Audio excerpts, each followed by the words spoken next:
Hello everyone, welcome back to my channel Madhu's blog 2K23।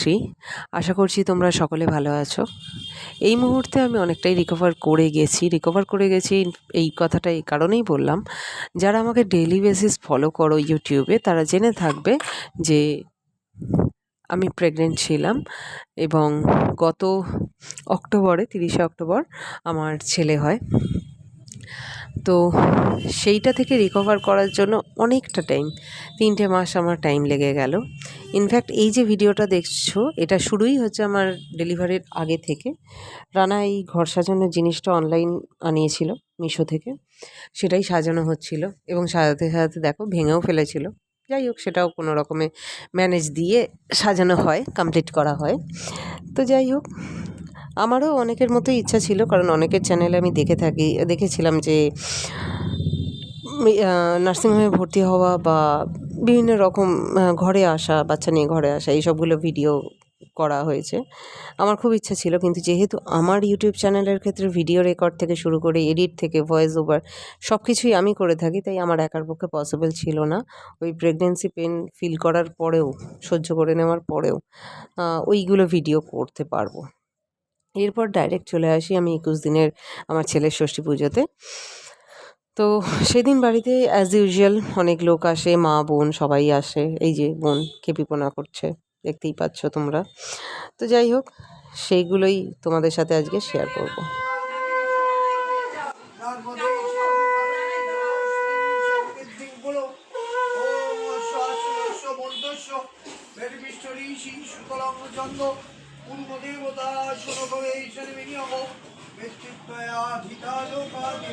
এই ভিডিওটা mainly upload করার কথা ছিল নভেম্বরে, যেহেতু নভেম্বরে এই 21 দিনের ষষ্ঠী পুজোটা হয়, কিন্তু কোনোভাবেই আমার পক্ষে সম্ভব হয়নি ভিডিও এডিট করা বা ভয়েস ওভার দেওয়া, কারণ ছেলেকে সামলে কোনোভাবেই অন্য কোনো কাজ আমার পক্ষে করা পসিবল হয়নি।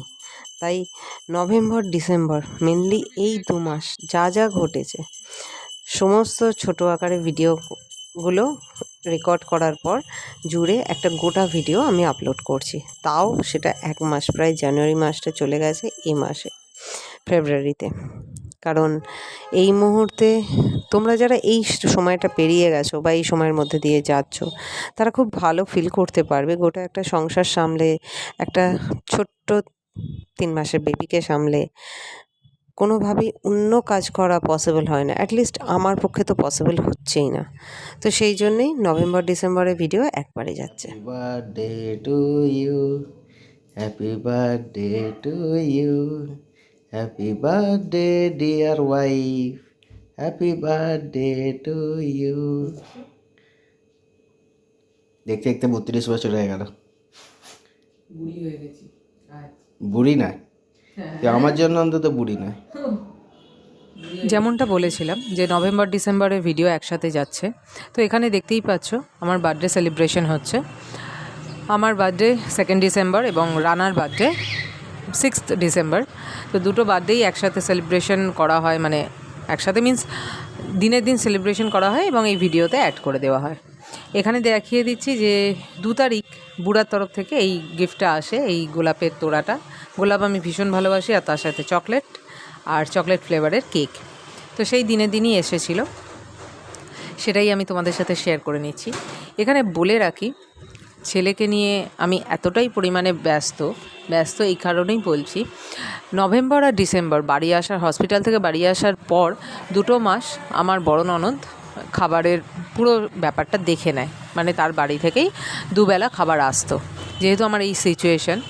আর যেদিন আমার ছুটি হবে, আমি ছেলেকে নিয়ে বাড়ি আসবো, সেদিন সকালে জানতে পারি যে আমার শাশুড়ি খাট থেকে পড়ে গিয়ে ডান হাতে প্রথমে শুনেছিলাম ভেঙে গেছে, পরে বাড়ি এসে, মানে আমি সন্ধ্যেবেলা বাড়ি এসে শুনলাম ভাঙেনি, হাড়টা সরে গেছে। সেই হাড়টা সরে যাওয়ার কারণে শাশুড়ির এমনই কন্ডিশন যে সে তো রাঁধতে পারবে না, আর রান্নার পক্ষে তো সম্ভব নয় রান্নাবান্না করা। তো সেই কারণেই 2 মাস পুরো আমার বড় ননদ খাবার দাবারের দিকটা দেখে নেয়। রানা ঘর গোছানো, ঘর পরিষ্কার, এইসব ব্যাপারটা দেখে নিয়েছিল। মোটামুটি ডিসেম্বরের আমি মাস দেড়েক মতো রেস্ট একটু নিয়েছিলাম, কিন্তু রানার পক্ষে একটানা কাজটা ওইভাবে করা সম্ভব হয়নি, কারণ রানার চাকরির দিকটাও একটুখানি টালমাটাল হয়ে গিয়েছিল, যেহেতু ও ভেবেছিল আমাকে হসপিটাল থেকে এনে কাজে বেরিয়ে যাবে, কাজে জয়েন করবে, কিন্তু মায়ের হাতটা ভেঙে যাওয়ার কারণে, শাশুড়ির হাতটা ভেঙে যাওয়ার কারণে ও হসপিটালে 2 দিন ধরে পড়ে থাকতে হয় এবং সেই কারণে কাজটা চলেও যায় বা ওকে অন্য কাজ খুঁজে নিতে হয়। তো যার কারণে কোনোভাবেই পসিবল হয়নি যে রান্নাবান্না সব কিছু ও সামলাবে। আমি ওই জন্য মাস দেড়েক মতো রেস্ট নিয়ে তারপর শুরু করে দিই আর টুকটাক ঘরের কাজকর্ম। আর তারপর গোটা জানুয়ারি মাস থেকে শুরু হয়ে যায় রান্নাবান্না সমস্ত কিছু। আজকের ভিডিওতে যেগুলো দেখতে পাবে সেগুলো হচ্ছে এই যে যেমন বেবি ওয়াইপস, মানে আমার ছেলের জিনিসপত্র, আমার ছোট ছেলে বড় ছেলে দুজনের জন্যই জিনিস অনলাইন রান্না টুকটাক অনেক কিছুই আনায়।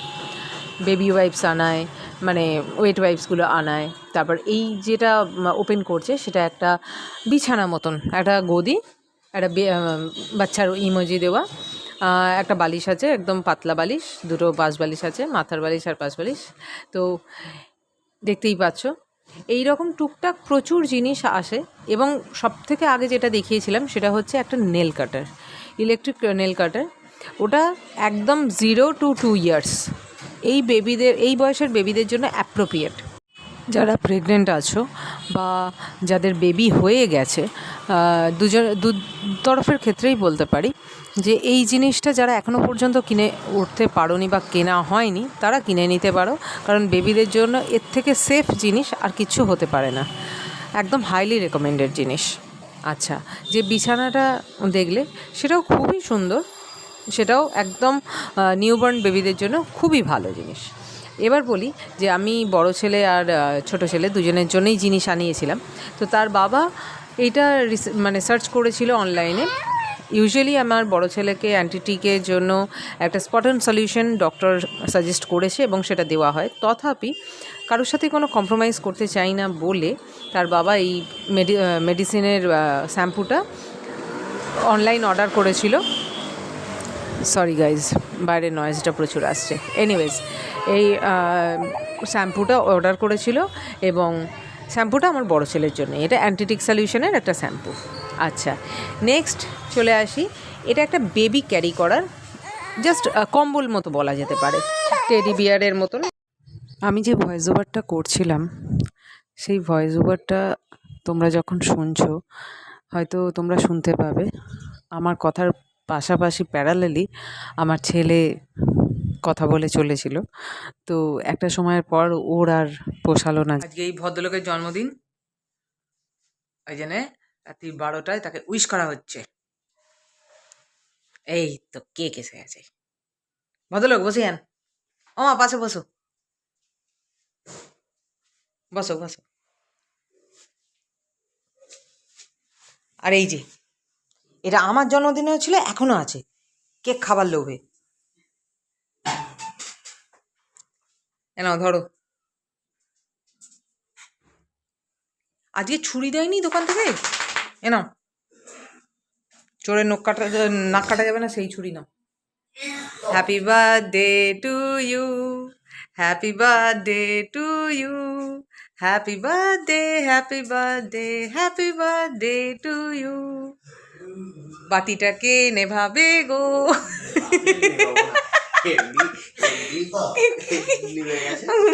মাকে দাও,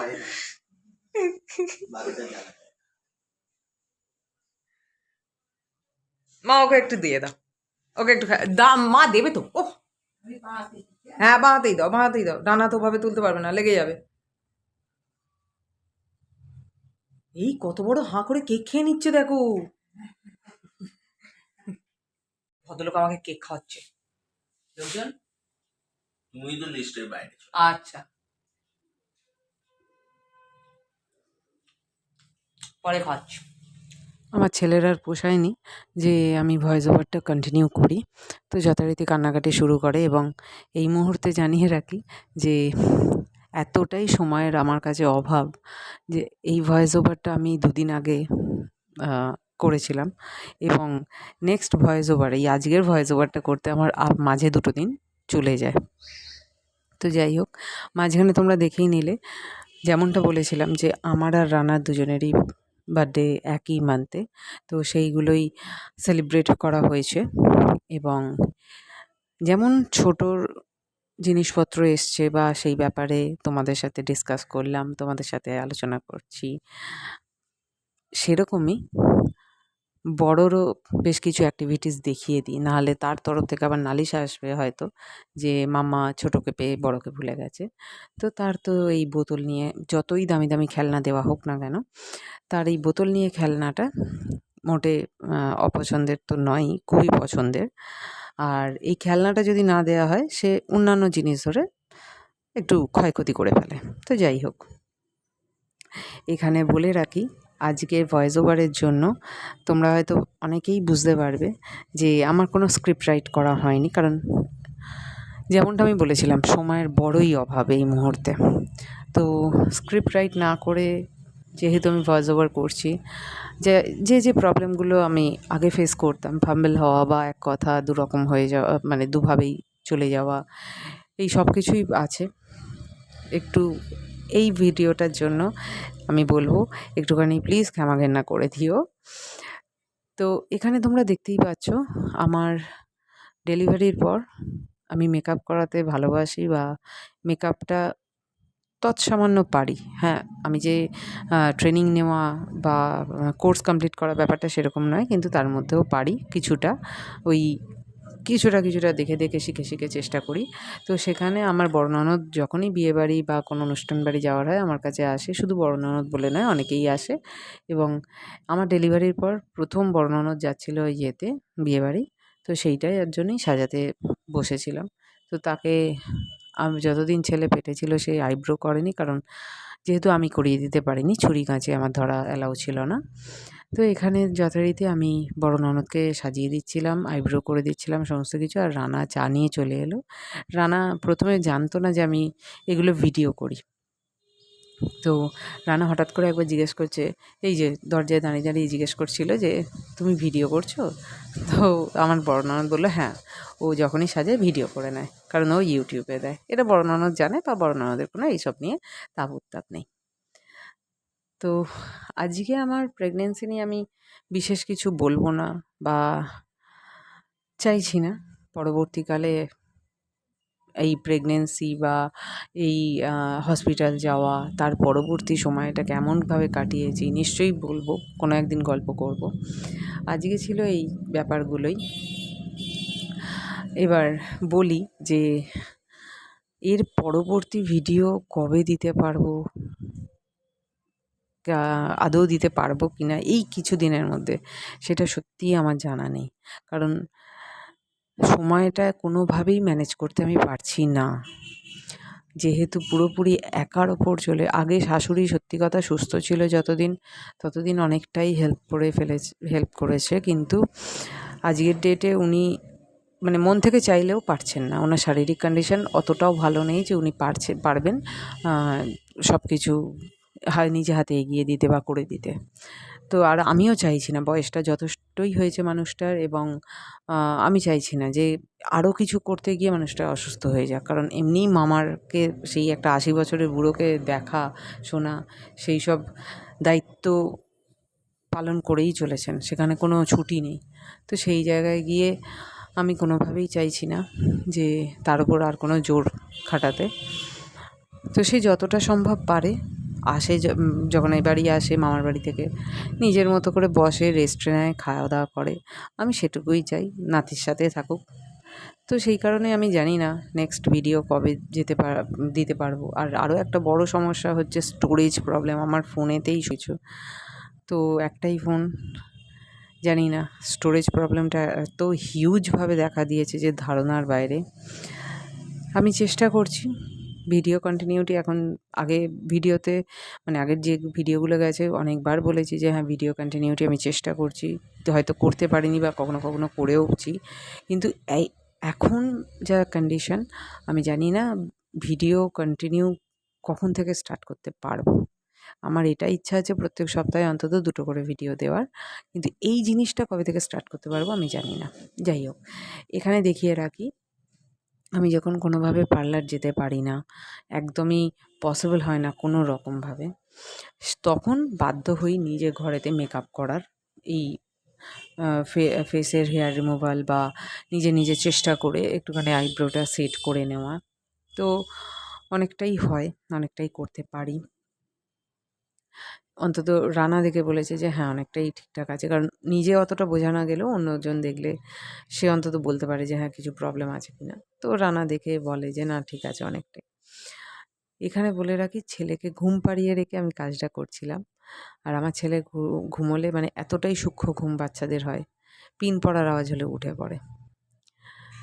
তো টানা ৩ মাস, ৩ মাস না ২.৫ মাস পর আমি এই নিজেকে ক্লিন করার, নিজেকে পরিষ্কার পরিচ্ছন্ন করার একটু সুযোগ পেলাম।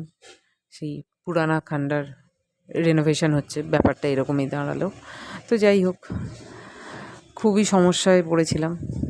তো সেটা থেকে অনেক কষ্টে রিকভারি করছি। দেখা যাক পরবর্তী সময়টা আর কীভাবে কী করা যেতে পারে। প্রেগনেন্সির টাইমিংয়ের যে গল্পটা, সেটা আমি পরে শেয়ার করব বললেও কয়েকটা কথা বলে রাখা ভালো, বলতে খুব ইচ্ছা করছে। সেটা হচ্ছে, যে সময়টা আমি হসপিটালে ভর্তি হতে যাই, প্রেগনেন্সি পেনটা উঠে, সেই সময় থেকে তার পরবর্তী মানে ডেলিভারির পরবর্তী ২ মাস অবধি আমার শ্বশুরবাড়ি, মেনলি আমার বড় ননদ যেভাবে আমাকে সাপোর্ট দিয়েছে, যেভাবে করে গেছে, সেটা না বললে সত্যিই বেইমানি করা হবে।